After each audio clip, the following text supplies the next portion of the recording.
Good evening. রোজকার জীবনযাত্রায় তোমাদের স্বাগত। একদম আশ্রম থেকে ব্লগটা শুরু করলাম। 3 দিনের যে বাৎসরিক অনুষ্ঠানটা হচ্ছে, আজকে তার দ্বিতীয় দিন। আজকে আমরা শুনবো মায়ের সম্বন্ধে কিছু কথা। চলো তাহলে শুনতে থাকি।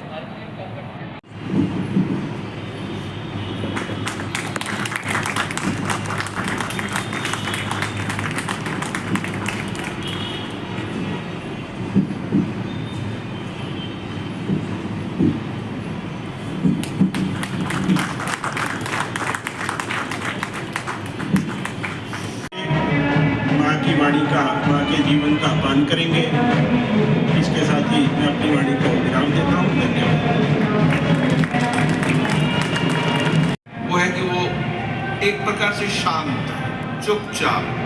जैसे कि हमने कहा वो भोजन में जब पायस या फिर खीर खाने लगते हैं तो चुप हो जाते हैं, उसके बाद में वैसे ही माँ ने कभी भी किसी जगह जाके कोई भाषण दिया हो, कोई उपदेश दिया हो, पुस्तक लिखी हो, किसी प्रकार का कोई लेख लिखा हो, ऐसा कुछ भी नहीं है। जब 1911 में श्री माँ मद्रास गई तो उनके आने की खबर फैली और उस समय हिंदू नाम का जो एक न्यूज़पेपर है, उसके एक पत्रकार ने या किसी सब एडिटर ने स्वामी रामकृष्णानंद जी जो उस समय मद्रास में थे, उनसे जाके पूछा, अच्छा will holy mother Sarada Devi give any lecture, क्या वो भाषण देंगी कि आ रही हैं? तो उन्होंने कहा no no no such thing, she is the person. बस वो कोई भाषण नहीं देती, शी इज द पर्सन। तो उन्होंने कभी कोई भाषण नहीं दिया। भाषण तो बहुत दूर की बात, उस जमाने के जो रीति रिवाज के अनुसार वो तो बहुत बार अपने आप को सिर्फ पूरे वस्त्र से ढक के रखती थी। जब वो प्रणाम के लिए बैठती थी कि हाँ भक्त लोग प्रणाम कर लें कलकत्ता में, तो कभी कभी तो ऊपर से नीचे तक पूरा सिर्फ सफ़ेद वस्त्र, मानो एक मूर्ति बैठी है और कुछ नहीं पसंद, कुछ समझ ही नहीं आ रहा। लेकिन सभी इतनी श्रद्धा, इतने प्रेम, इतने आदर्श के साथ जाते थे और माँ को प्रणाम करते थे। तो ग्रामी था वो, पुलिस से बचता बचता वो शाम को पहुंचा। उस समय अंधकार था जयरामबाटी में, रात का समय था और वो रहना चाहता था। तो माँ ने समझ लिया कि अभी तो इसके पीछे तो ब्रिटिश पुलिस लगी हुई है, तो अगर वो वहाँ रहता है तो बाकी लोगों को भी असुविधा हो सकती है। तो माँ ने उसको कहीं पास में किसी मकान में रहने का आदेश दिया और सुबह बोला कि वो उनसे मिलेंगे। उससे बोले तुम स्नान करके आ जाना, क्योंकि उसका उद्देश्य यही था कि वो अपने आध्यात्मिक जीवन का एक दिशा निर्देश पाए, माँ का आशीर्वाद पाए। तो सुबह जब वो माँ किसी कारण से सुबह सुबह जब निकलती हैं अपने घर से और जा रही होती हैं, तो वो वहाँ से आ रहा होता है, तभी उसने स्नान किया होता है। और वो स्थिति इतनी नाजुक थी कि माँ ने वहीं पे साथ में जो एक दूसरी महिला थी, भक्त महिला, उनको बोला कि कुछ पास से घास है, सूखी हुई घास, उसको ले आओ। वही आसन है, उसी आसन पे बैठ के माँ ने उसके दीक्षा की व्यवस्था। वो घर में जाके आसन लाने के लिए जाने लगी तो माँ ने कहा नहीं वो उसकी जरूरत नहीं है, अभी समय नहीं है। वहीं पे उसके तालाब के पास में बैठ के माँ ने उसको दीक्षा दे दी और उसको घर में बुला के कुछ खिला के फिर रवाना कर दिया। तो मानो उनके लिए वो सब समय एक सपोर्ट सिस्टम जैसी थी। इवन कहते हैं कि जब श्री अरविंदो, जिनको हम अरविंदो घोष या महर्षि या ऋषि अरविंदो कहते हैं, तो पांडिचेरी में चले गए थे। तो पांडिचेरी में पहुंच के जब उन्होंने अपनी धर्मपत्नी के बारे में सुना कि वो उसने जाके फिर माँ से दीक्षा ली है, तो उन्होंने कहा now she is in safe hands. Belur Math में जब दुर्गा पूजा का आयोजन हुआ तो स्वामी जी ने जो पूरा घूम घूम के भारत देखा था लोगों में बहुत तमस है। लोग एक प्रकार से इतने आलसी और इतने तमस से भरे पड़े हैं, लेकिन अपने आप को बहुत सात्विक मानते हैं। तो स्वामी जी ने उसको झकझोर कर उठाने के लिए कहा कि यहाँ बलि हो। वहाँ पे एक पहली बार एक बलि हुई भी थी, लेकिन जैसे ही माँ ने सुना बोले नहीं, यहाँ बलि नहीं होगी। बस जैसा माँ ने कहा उपदेश, एष आदेश एष उपदेश, बस उसके बाद में कभी किसी ने कुछ नहीं कहा। ऐसी बहुत सी घटनाएं हैं। इसीलिए स्वामी जी उनको सुप्रीम कोर्ट कहते थे। माँ है सुप्रीम कोर्ट, उन्होंने बोल दिया है तो बस उसके बाद में और कोई ऊपर उससे बोलने वाला नहीं है। अच्छा, ये जो शक्ति थी, यह जो गहराई से निकली हुई एक शक्ति थी कि ऐसे करना है, ऐसे नहीं, वो दूरदृष्टि पे आधारित थी, कहाँ से आई? श्री रामकृष्ण स्वयं कहते हैं कि वो मेरी शक्ति है, वो शारदा है, वो सरस्वती है। जैसे सरस्वती अर्थात उनके पास ज्ञान का भंडार है, लेकिन ऐसा ज्ञान का भंडार कि वो इस प्रकार का नहीं है कि जैसे हम बहुत सा ज्ञान का प्रदर्शन करते हैं। कई लोगों में जानते बहुत कम है लेकिन कहते बहुत ज़्यादा है, बहुत कुछ दूसरों पर प्रभाव डालने के लिए इधर उधर की बातें कहते हैं। इस प्रकार का ज्ञान का कोई प्रसार मानन नहीं है। उनकी एक बस छोटी सी एक बात, एक छोटा सा सेंटेंस, एक छोटी सी उक्ति आप अपने हृदय में रख सकते हैं, हाँ बस यही सच है। सार देने वाली शारदा, एकदम सार तत्व, कहीं से एक छोटा सा सेंटेंस। जैसे माँ ने जब वो बेंगलोर गई तो बेंगलोर आश्रम में ही रुकी थी। जब वो पास में जो कवि गंगाधरेश्वरम शिव जी का मंदिर है, वहाँ से देखकर वापस आई तो बहुत से लोग वहाँ इकट्ठे हो गए थे माँ को माँ के प्रणाम करने के लिए, और लगभग 3000 लोग। और जब वो घोड़ा गाड़ी से नीचे उतरती तो सभी ने मिलके एक बार मानो एनमास झुक के प्रणाम किया। तो माँ एक अत्यंत ही देवी की अभय मुद्रा में आके अपना हाथ उठा के हम सबको आशीर्वाद देती हैं और बैठती हैं चुपचाप। बाकी भी सब लोग आसपास बैठे हैं, माँ भी बैठी है। तो माँ किसी भक्त महिला से कहती हैं जो दोनों भाषाओं को थोड़ा बहुत जानती हैं, कन्नड़ भाषा और बांग्ला भाषा। तो बोलती है कि मैं इन लोगों की भाषा नहीं जानती, नहीं तो इनसे बात कर लेती। तब ये जब उस किसी एक कन्नड़ बोलने वाली स्त्री को बोला गया तो उन्होंने कहा नहीं नहीं, माँ को हमारी भाषा जानने की जरूरत ही नहीं है, वो है, उनकी उपस्थिति से ही हमारे मन में शांति आ रही है। और फिर माँ ने बस अंत में यही कहा, इधर भक्ति अच्छी, जानो बस जानो इनके पास भक्ति है। तो ये माँ के विषय में लिखती हैं।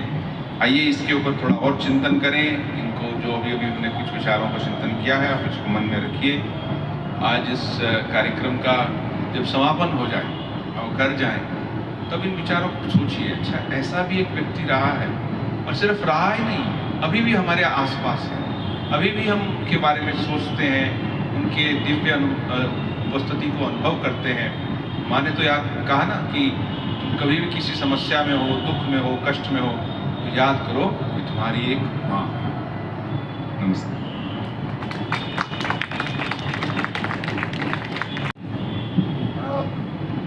धन्यवाद महाराज जी। सार तत्व देने वाली माँ शारदा हम सभी के हृदय में निवास करे, यही माँ से प्रार्थना है। कार्यक्रम को आगे बढ़ाते हुए मैं परम पूज्य स्वामी नित्य ज्ञानानंद जी महाराज से निवेदन करूंगा कि वे आएं और हमें आशीर्वचन प्रदान करें। पूज्य महाराज जी। कर्तव्यों का किस तरह से निर्वहन किया था। माँ जब छोटी थी तो अपने माता पिता की सहायता किया करती थी, अपने भाइयों की देखभाल किया करती थी, पानी में उतरकर छाती भर पानी में घास काटती थी जब छोटी थी। एक बार अकाल पड़ गया, भूखे लोगों को खिचड़ी खिला रहे उनके पिताजी, गरम गरम खिचड़ी है, सभी लोग भूखे हैं और गरम गरम खिचड़ी खा रहे हैं, मुंह जल जा रहा है। माँ छोटी है फिर भी पंखा लेकर के जलती खिचड़ी को ठंडा कर रही। किसी ने कहा नहीं था, लेकिन छोटी सी बालिका अपने पिता के कार्य में सहायता कर रही है। माँ के जीवन में प्रत्येक छोटे से छोटे कर्म में जो निष्ठा है, जो निपुणता है, वह श्री रामकृष्ण देव के अपने चरित्र और श्री रामकृष्ण देव की शिक्षा का फल है। तो इस तरह से गृहस्थ धर्म के संबंध में श्री रामकृष्ण देव शिक्षा देते हैं और माँ श्री रामकृष्ण देव जो भी कहते हैं उसका अक्षरशः पालन करती है। गृहस्थ का आदर्श क्या है? ब्रह्मनिष्ठो गृहस्थ स्यात् ब्रह्म ज्ञान परायण यत यत कर्म कुर्वीत तद ब्रह्मणि समर्पयेत्। यह है गृहस्थ धर्म का आदर्श। माँ कमारपुकुर में रहती थी, साग बोती थी, साग भात खाती थी, लेकिन कभी किसी के सामने हाथ उन्होंने नहीं फैलाया। कपड़े फट जाते थे, गांठ लगाकर कपड़े पहनती थी, लेकिन कभी किसी से कुछ मांगा नहीं।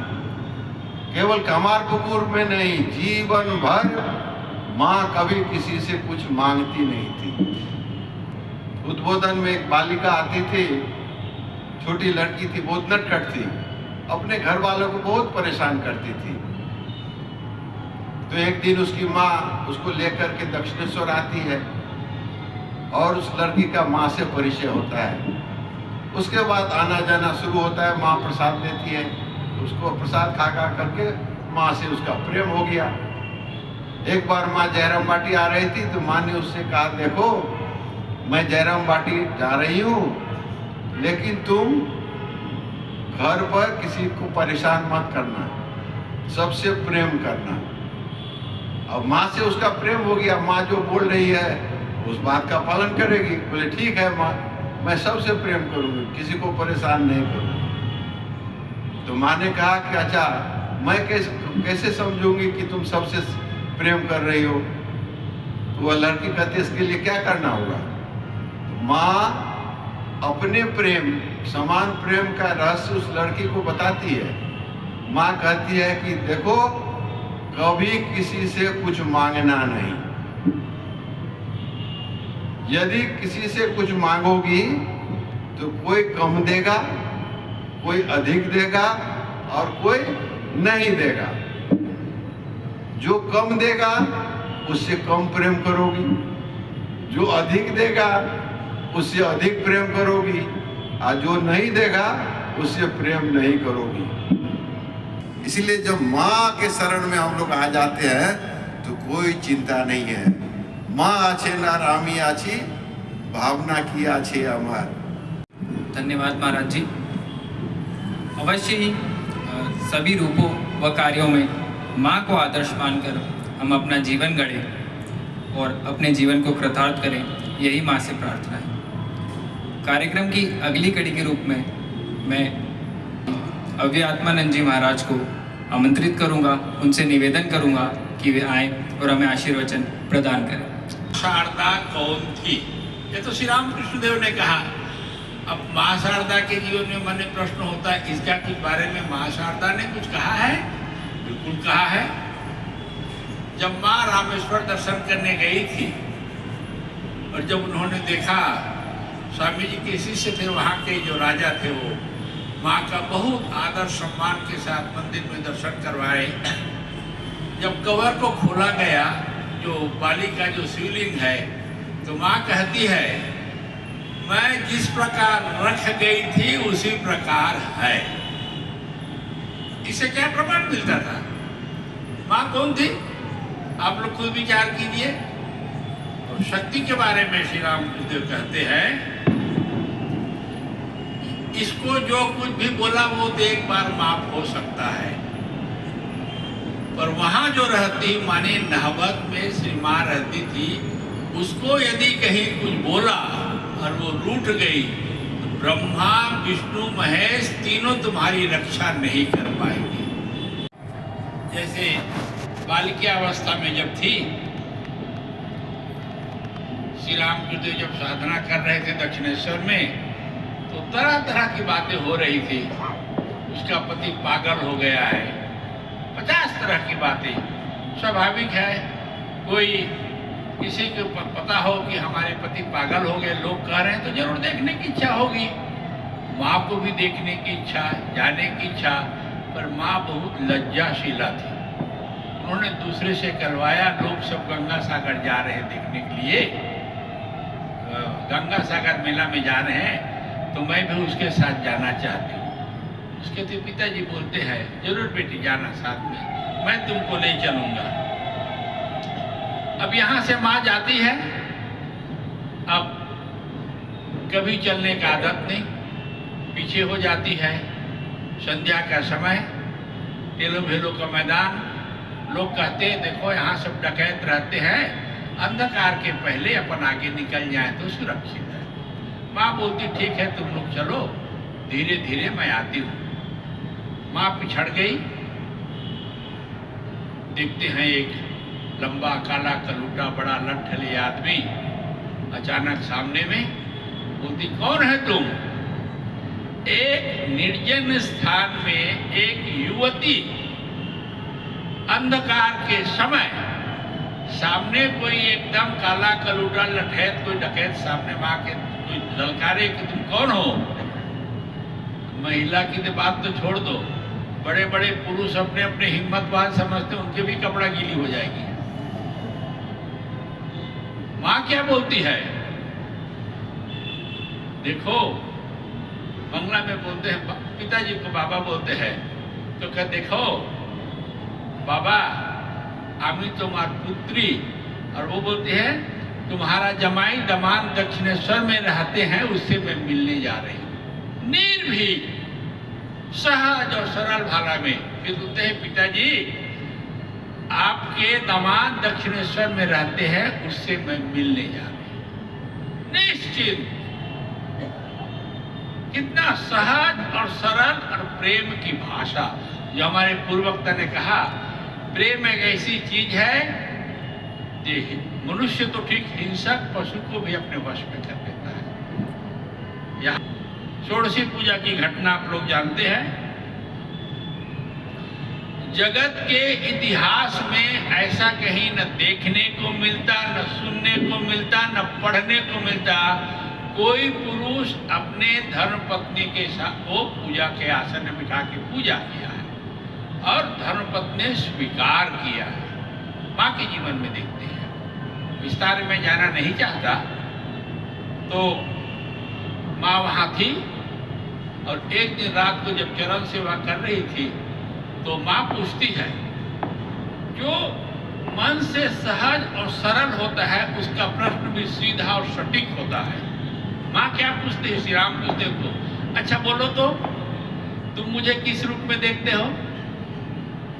एकदम जिसको बोलते हैं ना डायरेक्ट क्वेश्चन, घुमावदार नहीं। गुजराती बोलते हैं जलेबी जैसा गोल गोल गोल गोल नहीं पूछने का।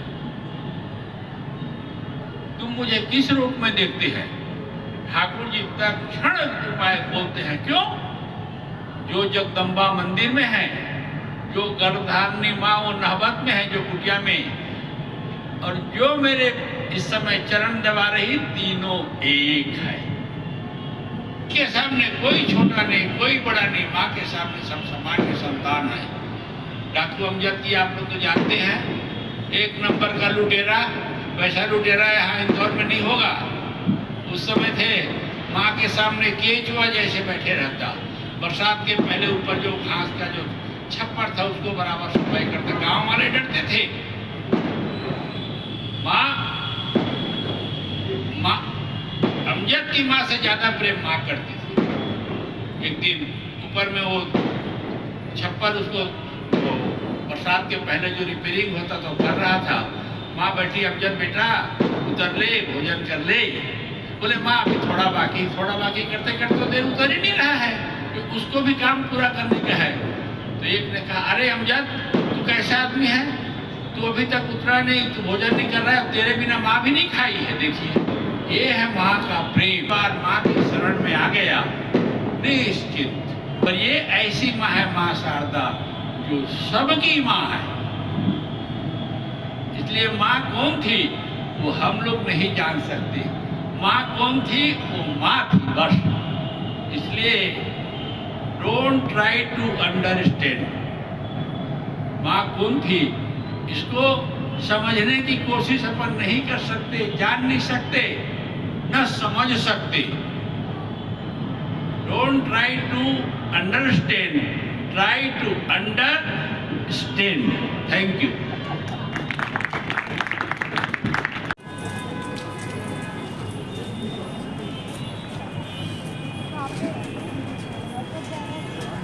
হয়ে গেছে প্রসাদ নেওয়া, এবার বেরিয়ে যাচ্ছি। চলো চলো তাহলে ভিডিওটা আজ এই পর্যন্তই রাখলাম। যদি তোমাদের ভিডিওটা ভালো লাগে তাহলে একটা লাইক আর কমেন্ট করে জানিয়ে দিও। আজকের মতো গুড বাই, গুড নাইট।